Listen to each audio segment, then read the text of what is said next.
ආයුබෝවන් සියලුම දෙනාට ෆාම් ලොග් SL වෙත නැවතත් සාදරයෙන් පිළිගන්නවා. අද මම අරගෙන ආවේ අද කාලේ හැටියට ගෙවත්තේ හරි වාණිජ මට්ටමින් හරි කරන්න පුළුවන් හොඳම සහ ලාභදායී වගාවක් ගැන. ඒ තමයි අමු මිරිස්. හැමදාම උයන පිහන ගෙදරකට මිරිස් අත්‍යවශ්‍යයි වගේම වෙළඳ පොලේ හොඳ මිලකුත් තියෙනවා. නමුත් ගොඩක් අයට තියෙන ප්‍රශ්නයක් තමයි කොහොමද හරි විදිහට මුල ඉඳලම මේක පටන් ගන්නෙ? කොළ කොඩවීමේ රෝගයෙන් බේරගන්නේ කොහොමද? මේ වීඩියෝ මාලාව කොටස් දෙකකින් සමන්විතයි.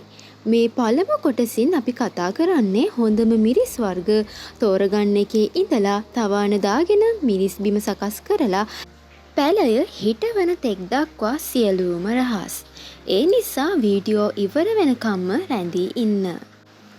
සාර්ථක වගාවක රහස තියෙන්නේ හොඳ බීජ තෝරා ගැනීම මතයි. ලංකාවේ වගා කරන්න පුළුවන් ප්‍රධාන මිරිස් වර්ග කිහිපයක් තියෙනවා. පළවෙනි වර්ගය තමයි MICH Hybrid 1.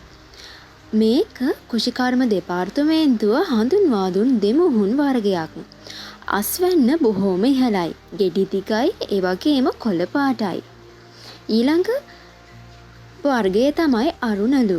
මේක ටිකක් කොට තද කොළ පාට කරල් හැදෙන වර්ගයක්. මේක හැබැයි සැර වැඩි.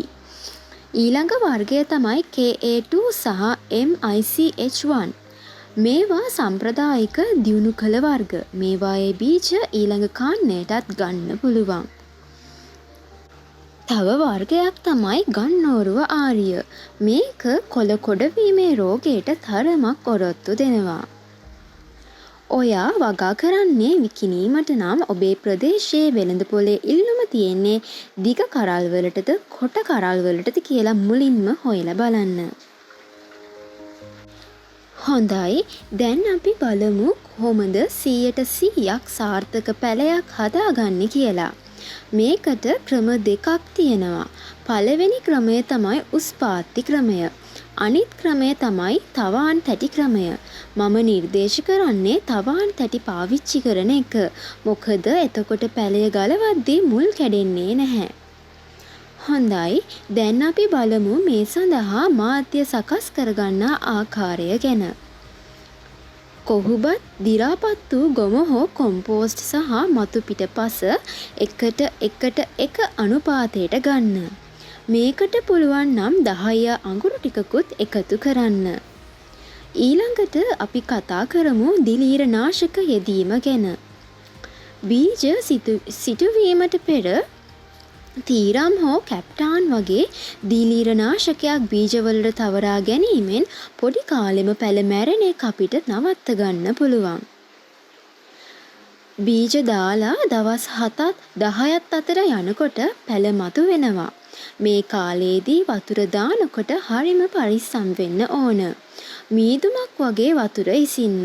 දවස් 25-30ත් අතර යනකොට මේ පැල සිටවන්න සුදුසු මට්ටමට එනවා. හොඳයි, දැන් අපේ පැල ටික තවානේ හැදෙන අතරේ අපි වගා භූමිය සූදානම් කරගන්න ඕන. වගා බිමක් නම් අනිවාර්යයෙන්ම හොඳට ඉර එළිය වැටෙන තැනක් තෝරගන්න. පස පෙරරලා දවස් කිහිපයක් අවුවේ වේලෙන්න දෙන්න. පස්සේ පස බුරුල් කරලා ඩොලමයි ටිකක් එකතු කරන්න. මේකෙන් පස්සේ ආම්ලික ගතිය නැති වෙනවා. ඔබ මිරිස් පෝච්චි වල හෝ බෑග් වල වගා කරනවා නම් ගෙවත්තේ වගා කරන අයට පුළුවන් හොඳ පස් කොම්පෝස්ට් සහ වැලි එකට එක අනුපාතයට ගන්න. වතුර රැඳෙන්නේ නැති වෙන්න බඳුනේ යට සිදුරු තියෙන්න ඕන. හොඳයි, අපි දැන් මූලික පොහොර ගැන කතා කරමු. පැල සිටුවන්න දවස් 2කට කලින් වලවල් වලට දිරපු ගොම එක්ක ත්‍රිත්ව සුපිරි පොහොර නැත්තම් TSP ටිකක් එකතු කරන්න. මේකෙන් පැලයේ මුල් අල්ලන්න ලොකු උදව්වක් ලැබෙනවා. හරි, දැන් අපේ පැලවලට වයස දවස් 25ක් 30ක් විතර ඇති. කොළ 4-5ක් ඇවිත් තියෙන්නේ. පැල සිටුවන වෙලාව ගත්තොත් අනිවාර්යෙන්ම හවස් වරුවේ පැල සිටුවන්න. එතකොට රෑ කාලයේ තියෙන සිසිලත් එක්ක පැලය පසට අල්ලගන්න ලේසි. පැල සිටවද්දී පරතරය ගැන කතා කරොත් පේලි දෙකක් අතර අඩි 2ක් සහ පැල දෙකක් අතර අඩි 1.5ක් හෝ 2ක් තියන්න. ගොඩාක් ළඟින් හිටවන්න එපා. එතකොට ලෙඩ රෝග බෝ වෙනවා වැඩි වගේම ගහට හොඳට හැදෙන්න ඉඩ මදි වෙනවා. තවාන් තැටියෙන් පැලය ගලවද්දී පස් කැටේ එක්කම පරිස්සමට ගන්න. වලේ මැද හිටවලා වටේ පස් තද කරන්න. ඊට පස්සේ වතුර ටිකක් දාන්න.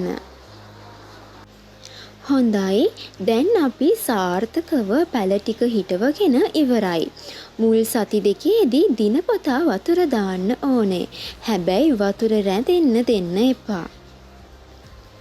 ඊළඟ වීඩියෝවෙන් මිරිස් වගාකරුවන්ගේ ලොකුම හතුරා වන කොළකොඩ වීමේ රෝගය වළක්වා ගන්නේ කොහොමද?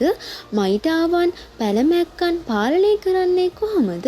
ඒ වගේම වැඩි අස්වැන්නක් ගන්න පාවිච්චි කරන්න ඕන පොහොර මොනවද කියලා අපි ඊළඟ කොටසින් සම්පූර්ණයෙන්ම කතා කරනවා. ඔයාලගේ ප්‍රශ්න තියෙනවා නම් පහලින් කමෙන්ට් කරන්න. වීඩියෝ එක වටිනවා නම් ලයික් එකක් දාලා යාළුවන්ටත් බලන්න ෂෙයා කරන්න. ඔබ සියලුම දෙනාට සුබ දවසක්.